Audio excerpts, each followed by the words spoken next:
This whole conversation about the arts and the performing arts is so essential for all of us. It is such a great way to express ourselves in a safe environment. I encourage you to talk about how you can express yourself through the performing arts. Being in a safe space to feel, to have that journey is a wonderful way to feel hope and love.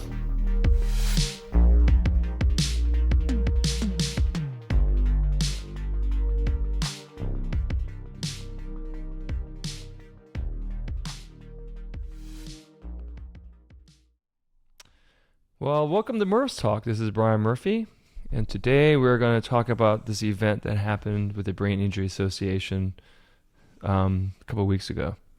So today, though, we have a wonderful special guest, Robert. Hello. How you doing, Robert? I'm doing well. Awesome. And we're in his wonderful studio, Electric Company studio, and it's always nice to be back. Yeah, it's great to still be here. So let's talk about the actual event and what it meant.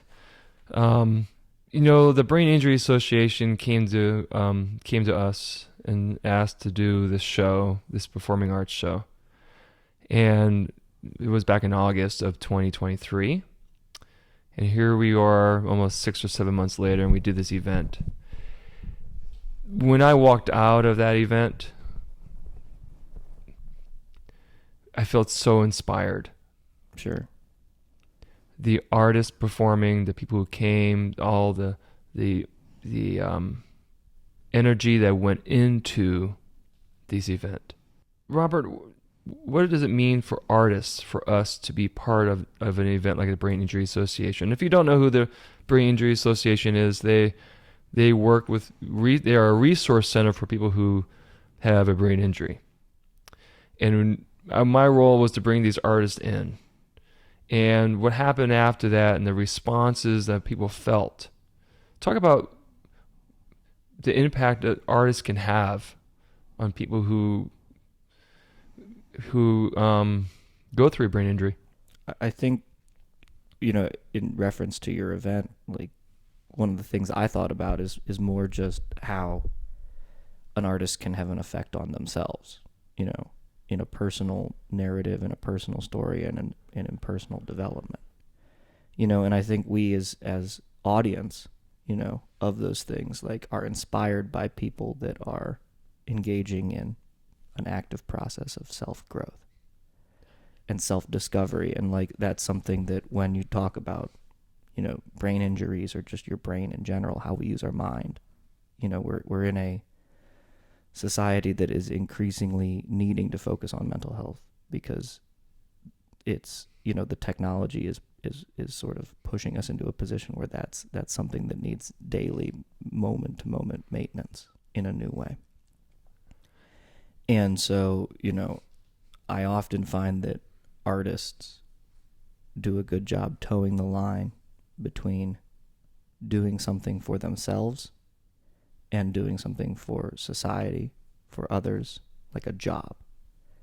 But ultimately, what I think artists do well, or what good artists do well, is that they do something in a manner that is more for their own personal expression of something than for what they are perceiving others to look at them as. I think a lot of celebrityism and a lot of celebrities promote this idea of, like, you've got to look a certain way, you've got to be a certain way, you've got to be seen a certain way. But I think the art that captivates us historically kind of is something that is a counterpoint to that, something that artists do to show themselves how to be themselves. The art's bigger than us. Right.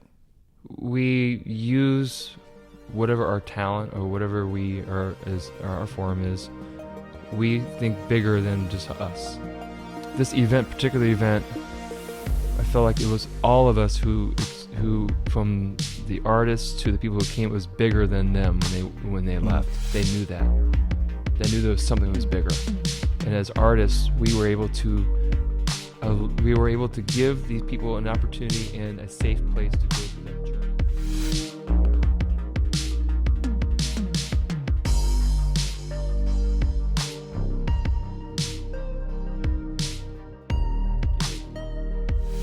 What did it feel like in reference to your journey? Did it feel like a rediscovery, a discovery? I thought that Like maybe something that connects things? I think that I know that performing arts is effective. Performing and being in a creative environment has helped me personally for 30 years. Right. It's been a really wonderful tool to help get through things, good or bad or whatever. This particular event only enhanced that. In your mind? That in my mind. Yeah. In my mind, Okay. It only enhanced that thought.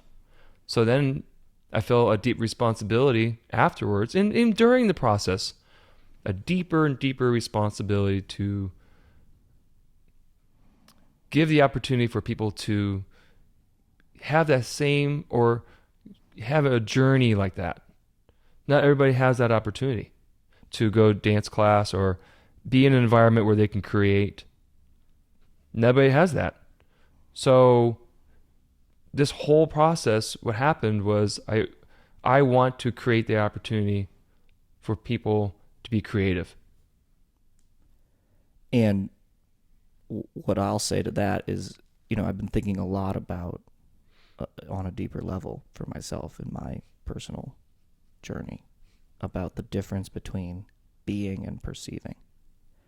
So the difference between like, if I'm, because like I'm just going to be me, but I have friends, I have family, and I have new friends, people that are just, like in this room right now, you guys are getting to know me a bit because of things I'm saying, or you're learning about something that I'm doing through performing art, through conversation, through all these things.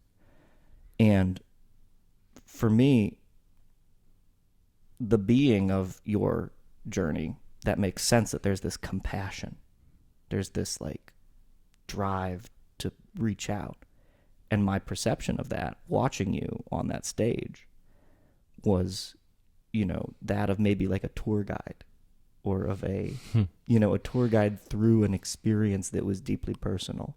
For sure. Your choice to include, people that you knew, that you had relationships with, that were speaking of, in not in a direct over the top sense, but just in a sort of like, here's a monologue about this, and it's like, okay, these are pieces of a journey that I'm seeing, it's like, here's dance, here's this. And for me, it was a great reflection of like an image of your mind and your experience, but presented, and once again, knowing now your perspective on it, I say, wow, it's so fascinating that, Brian, by focusing on trying to share a platform with others, has actually shared with me potentially how he sees the world, his own platform. Correct. And I think if I were to recap what you just said, Robert, what you saw that night is like a puzzle. Exactly. Yes. That's a great way to say it. Yeah. And then I just kind of clicked it all together. But the puzzle, in my mind, in my perspective, is that we're all going through that same puzzle, but we have similar puzzles. Mm-hmm. And I just happen to grab one of them, and then somebody goes, "Oh, I understand that puzzle piece. I get it." Now, is this something that you feel like has emerged since your injury, or is this something that has always been a part of your perception of the world? Robert, I've always liked collaborating and all that stuff, but something happened that day. Sure. I didn't know you before. I was talking to Val, Yes. your friend Val, and it's like, Yes. and she's like, I've known Brian for years, and I'm like, I have not. Right? The only Brian I know is the Brian. This is the one you know, and Yeah. I will say that for many years I love collaborating, and it's just what I do. I do think that what happened that day has gotten my focus very sort of zoned in. And I actually think it's been better that way. Yeah. Well, injury of any sort, like I've had several hand injuries. I had a major one especially for you being as a guitarist. Yeah, exactly. So I had a pretty major one this year, and it affects my playing to this day for sure. Okay. And I was hospitalized actually, and they performed a small surgery on my finger, and one of the ones that I use predominantly for guitar. And I'm like, you grapple with it, and it makes you. It's definitely made me approach everything different, because you just can't approach it with the same brash sense of ability.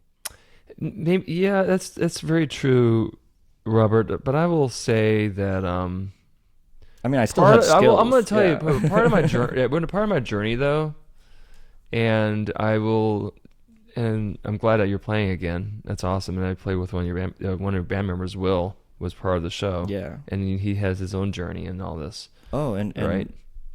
And it was like, watching him try to kickstart something again was very valuable for me. Right. Yeah, I have a feeling he's going to be more part of these projects coming up next year or so. So, but I think part of what I had to grapple with, or not so much anymore, was the fact that I recovered so fast.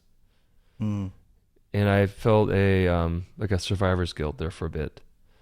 And then when I started talking about it, about my story, somebody asked me at an event a week ago after this one, a couple of days later, had something else. They asked me, so what happened? I was unable to get past a certain point because I was looking at people in that room who experienced much more lifelong issues than I have. Like literally, I don't have any issues. Yeah, yours is almost a near-death experience. It was. Yeah. Well, I mean, I lost breath. Yeah. And then they had to put an oxygen thing on me, or I would have probably died. Right. And then I had some seizures, and then I get out of the hospital 4 days later, and I'm dancing. Wow. I mean, yeah, it's unique. It's individual. It's everybody, and that's the statement actually. Right. That everybody's journey is individual, and I will. Part of this process here right now is actually be able to talk about this journey for all of us, right? We all have our journey. And somebody asked me the question, so what are the limitations on some of these classes you can do? I said, I'm going to just stop you there. And I said, there's no limitations.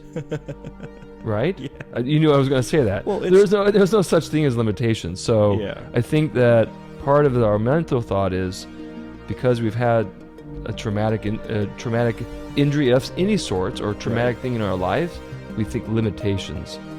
And part of this whole process, you asked me the question, what have I gone through? What am I come? The bottom line of it is, there's no limitations. Thank you for listening to Murph Talk. This is Brian Murphy.